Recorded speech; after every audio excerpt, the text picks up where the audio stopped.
हरियाणा विधानसभा चुनाव के लिए चुनावी रण सजकर तैयार हो गया है। नामांकन के आखिरी दिन 1088 उम्मीदवारों ने नामांकन दाखिल किया। इस बार कुल 17,378 उम्मीदवारों ने नामांकन दाखिल किया है। 2019 के चुनाव में 1,169 उम्मीदवार मैदान में थे। हालांकि नामांकन पत्रों की समीक्षा और नामांकन वापस लेने के बाद इस बार भी संख्या कम होगी।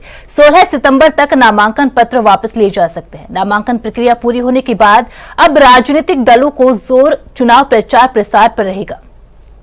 नामांकन प्रक्रिया के बाद तैयार हुआ रण। हरियाणा में विधानसभा चुनाव के लिए नामांकन प्रक्रिया समाप्त हो गई। इसके साथ ही चुनावी रण अब पूरी तरह तैयार हो चुका है। अब नामांकन पत्रों की जांच 13 सितंबर को पूरी हो जाएगी। वहीं प्रत्याशी अपने नामांकन 16 फरवरी तक वापस ले सकते हैं। वहीं नामांकन दाखिल करने के बाद अब प्रत्याशियों ने अपने अपने क्षेत्रों में प्रचार में पूरी ताकत झोंकना शुरू कर दिया है। हालांकि हरियाणा में नामांकन के आखिरी दिन राजनीतिक दलों के प्रत्याशियों की सूची जारी होती रही। कांग्रेस, बीजेपी और आप तीनों ने ही बचे हुए प्रत्याशियों के नाम का ऐलान किया। कांग्रेस की ओर से 2 लिस्ट जारी हुई, जबकि बीजेपी ने अपनी फाइनल लिस्ट जारी की। बीजेपी और आप ने नहीं किया गठबंधन। हरियाणा के रण में इस बार सत्तारूढ़ बीजेपी और आम आदमी पार्टी ने इस बार किसी दल के साथ गठबंधन किए बिना सभी 90 सीटों पर उम्मीदवार उतारे हैं। 79 सीटों पर उम्मीदवार उतारे और भिवानी विधानसभा सीट पर माकपा के उम्मीदवार का समर्थन किया। वहीं जेजेपी एएसपी गठबंधन ने 85 सीटों पर उम्मीदवार उतारे हैं। इसमें जेजेपी के 59 और एएसपी के 16 प्रत्याशी हैं। पार्टी ने 35 युवा उम्मीदवारों को मौका दिया है। वहीं इनेलो बीएसपी ने 79 सीटों पर उम्मीदवार घोषित किए। इनेलो 51 और बसपा 38 सीटों पर चुनाव लड़ रही है। इस बार चुनावी मैदान में 4 खिलाड़ी भी मैदान में हैं। इनमें विनेश फोगाट, दीपक हुड्डा, कविता दलाल और आरती राव शामिल हैं। हरियाणा में चुनावी पारा एकदम से हाई हो गया है। कल नामांकन पत्र जो है वो दाखिल कर लिए गए हैं। हर एक सियासी पार्टी अब चुनाव मैदान में है। हालांकि स्क्रूटनी जो है होनी है, जिसमें कुछ उम्मीदवार जो है वो अपना नामांकन वापस भी ले सकते हैं।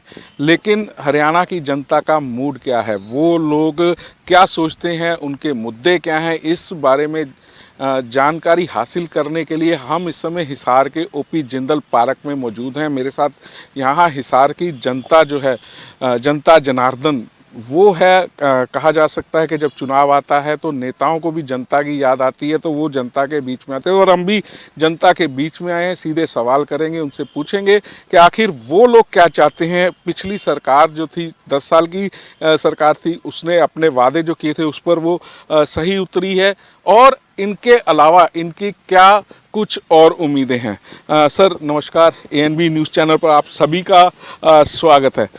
10 साल भाजपा की सरकार रही है, उससे पहले 10 साल कांग्रेस की सरकार भी रही है। आपने दोनों सरकारें देखी हैं, उम्मीदों पर खरी उतरी है। सबसे पहले तो मैं आप सभी से यही पूछना चाहूँगा कि इस बार जो 10 साल की सरकार रही है वो उम्मीदों पर खरी रही है जनता की? भाजपा सरकार के बारे में पूछ रहे हैं आप? केंद्र के बारे में? हरियाणा के बारे में? बल्ले बल्ले जी, घर में नहीं थी एक्टिवा, ईब खड़ी है करेक्टा। भगवान की कृपा है जी, भाजपा सरकार से हमें कोई दिक्कत नहीं है। बहुत बढ़िया और बहुत अच्छी सरकार, बहुत अच्छी सरकार। आप बताइए, आपकी जो उम्मीदें थी जो इस सरकार से, क्या उस पर सरकार जो है वो उम्मीदों पर खरी उतरी है? हाँ, सरकार ठीक है जी, सही चलाई है सरकार। मनोहर साहब ने बढ़िया सरकार चलाई है। सरकार में कोई दिक्कत नहीं है, कोई गुंडागर्दी नहीं है, ठीक है जी। व्यापारियों के लिए भी ठीक है, सरकार बढ़िया थी जी। अगर मैं भाई साहब आपसे पूछूं, अब चुनाव जो है वो अखाड़ा जो है सज चुका है, अब आपकी उम्मीदें क्या हैं? क्या कुछ चाहते हैं कि अभी हरियाणा में और कुछ होना चाहिए? क्योंकि उम्मीदें जो हैं वो किसी की भी ख़त्म नहीं होती। जो भी जितनी उम्मीद करेंगे पूरी हो गई, नहीं अब ये भी चाहिए। तो आप लोगों की आगे उम्मीदें क्या हैं? आगे उम्मीदों का देखिए जनता ही डिसाइड करेगी। और इस बार जो फाइट है वो बहुत ज़्यादा है, और फाइट में क्या होगा क्या नहीं होगा कहना संभव नहीं है। ये टाइम ही बताएगा क्या होगा। जनता क्या चाहती है, जनता क्या चाहती है, उस बारे में बात कर लेते हैं। सर आप पहले तो ये बताएं काम क्या करते हैं, और आपकी उम्मीदें जो हैं नई जो भी सरकार बनेगी, किसी भी पार्टी की हो, उससे उम्मीदें क्या हैं?